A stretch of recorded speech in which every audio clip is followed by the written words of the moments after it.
kali ini aku mau cerita horor tentang kisah mistis ojek online. Banyak bengek ya, geng, yang nagih ke aku sampai aku botak dengerinnya, geng. Karena aku baik dan kalem gitu ya, geng. Jadi ya udahlah ya, kuturutin aja. So ya, mari kita mulai. Nak bisa. Kisah yang pertama. Jadi ada seorang driver online, sebut aja namanya Pak Anto. Nah, Pak Anto ini dapat pesanan buat nganterin seorang perempuan. Nah, perempuan ini lokasinya di sebuah sekolah SD gitu loh, geng. Ya udah deh, Pak Anto berangkat buat ngejemput si perempuan itu. Sesampai di sekolah SD tersebut, Pak Anto lihat penumpangnya, geng. Penumpangnya itu cewek, pakai baju gaun merah, dan gaunnya itu kayak gaun model lama dan panjang, rambutnya juga panjang, dan wujudnya kayak nonik-nonik Belanda gitu. Ya udah deh, karena Pak Anto gak mikir aneh-aneh, akhirnya penumpang naik deh ke mobilnya. Nah, sewaktu perjalanan, gengs. Next gak ya komen? Lanjut, part 2. Kisah mistis ojek online. Nah, sewaktu perjalanan, Pak Anto sang driver itu sempat lihat kaca spion gitu loh buat lihat penumpangnya. Nah, si penumpang cewek ini tuh sepanjang perjalanan nunduk mulu, gengs. Oh, pikirnya si driver ini, walah si cewek ini lagi nantuk paling. Kayak bener-bener gak mikir yang aneh-aneh gitu loh, geng. Nah, kan kalian tahu tuh kalau setiap driver online itu pasti kayak ada HP. Dan HP itu buat nunjukin arahnya si driver ini harus kemana, ke arah mana, lurus atau belok. Kayak semacam Google Map lah. Nah, waktu si driver ini mau belok, geng, si penumpang cewek ini selalu bilang, lurus aja, Pak. Bener-bener siap mau belok, penumpang cewek ini ngomong kayak gitu terus. Ya udah deh, Pak Anto nurut aja, geng. Soalnya kan Pak Anto mikir mungkin tuh penumpang mau lewat jalan lain, siapa tahu jalan pintas kan. Nah, waktu udah sampai tujuan, geng, ada tulisan perumahan Kamboja. Nah, si penumpang mau minta turun di sana, geng. Next gak ya komen? Oke, guys, mari kita lanjut. Kisah mistis ojek online, part 3.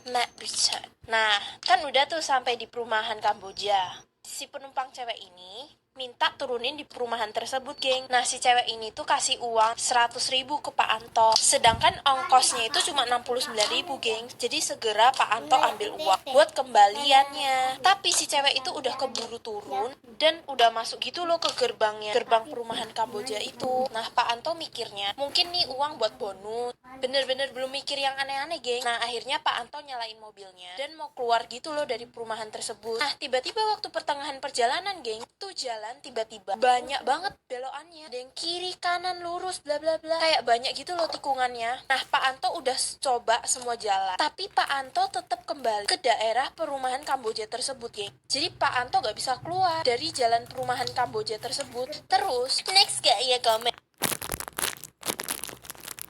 Hey, geng, jadi aku barusan pulang sekolah dan aku gak nge-spam 2 hari karena aku ada tes gitu. So, aku mau ngelanjutin horror story kisah mistis ojek online part 4. Saya mak bisa.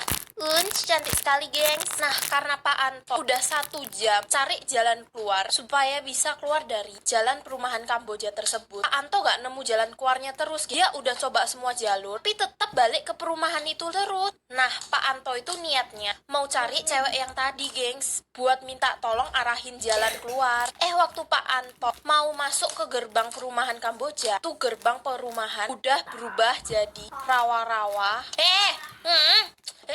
Udah jadi rawa-rawa, jurang, dan pohon-pohon yang tinggi, gengs. Padahal awalnya itu bener-bener perumahan, geng. Ada tulisan platnya, perumahan Kamboja. Tapi sekarang plat itu udah hilang. Dan malamnya, gengs. Next gak ya komen?